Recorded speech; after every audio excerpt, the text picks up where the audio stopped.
নিজের স্ত্রীর আত্মহত্যার ঘটনায় এবার সরাসরি ফেঁসে গেলেন ছোট পর্দার জনপ্রিয় অভিনেতা জাহির আলভী। হ্যাঁ দর্শক, স্ত্রী ইকরার মর্মান্তিক মৃত্যুর ঘটনায় এবার আত্মহত্যায় প্ররোচনার অভিযোগে মামলা দায়ের করেছেন খোদ ইকরার বাবা।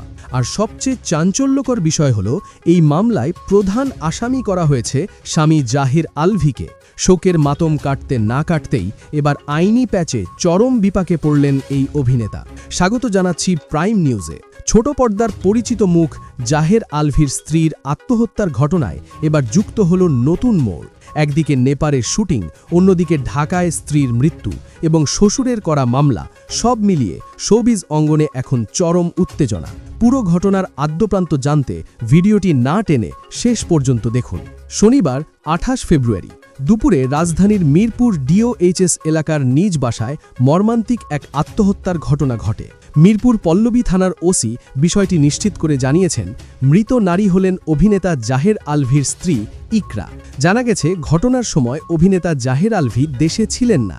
একটি নাটকের শুটিংয়ের কাজে তিনি নেপালে অবস্থান করছিলেন। তবে স্ত্রীর মৃত্যুর পর ঘটনাটি শুধু শোকের মাঝেই সীমাবদ্ধ থাকেনি, মুহূর্তেই তার রূপ নিয়েছে আইনি লড়াইয়ে। পল্লবী থানার পরিদর্শক অপারেশন নিশ্চিত করেছেন যে ইকরার মৃত্যুর ঘটনায় তার বাবা বাদী হয়ে থানায় একটি মামলা দায়ের করেছেন।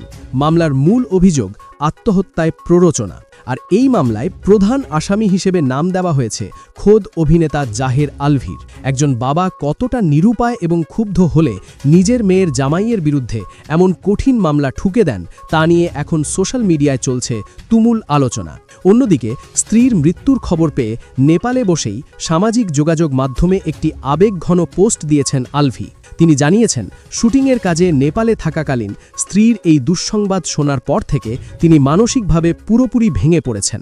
এই কঠিন ও শোকাবহ সময়ে তার পরিবারের প্রতি সহানুভূতি দেখাতে এবং কোনো ধরনের বিভ্রান্তিকর তথ্য না ছড়ানোর জন্য শুভাকাঙ্ক্ষী ও গণমাধ্যম কর্মীদের প্রতি বিশেষ অনুরোধ জানিয়েছেন তিনি।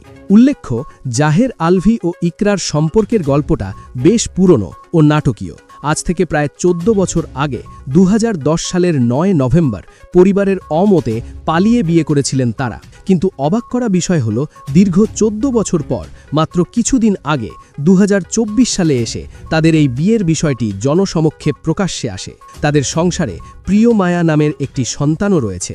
যে সংসার 14 বছর ধরে আড়ালে ছিল, তা প্রকাশ্যে আসার কয়েক মাসের মাথাতেই কেন এমন মর্মান্তিক পরিণতি দেখল, তা নিয়ে জন্ম নিয়েছে হাজারো প্রশ্ন। ইতোমধ্যেই পল্লবী থানা পুলিশ এই চাঞ্চল্যকর ঘটনার তদন্ত কার্যক্রম শুরু করেছে। পুলিশের দাবি, মামলার পরবর্তী অগ্রগতি এবং আত্মহত্যার আসল কারণ তদন্তের পরই পরিষ্কারভাবে জানা যাবে। দর্শক, 14 বছরের সাজানো সংসার ফেলে ইকরার এই বিদায় এবং তার বাবার করা মামলায় প্রধান আসামি জাহির আলভী, এই পুরো বিষয়টি নিয়ে আপনার কি মতামত? সত্যিই কি আত্মহত্যায় প্ররোচনা দেওয়া হয়েছিল? আপনাদের মূল্যবান মতামত অবশ্যই কমেন্ট করে আমাদের জানাবেন। শোবিজ অঙ্গনের সব সত্য ও বস্তুনিষ্ঠ খবরের আপডেট পেতে প্রাইম নিউজের চ্যানেলটি সাবস্ক্রাইব করে বেল আইকনটি বাজিয়ে রাখুন। ধন্যবাদ।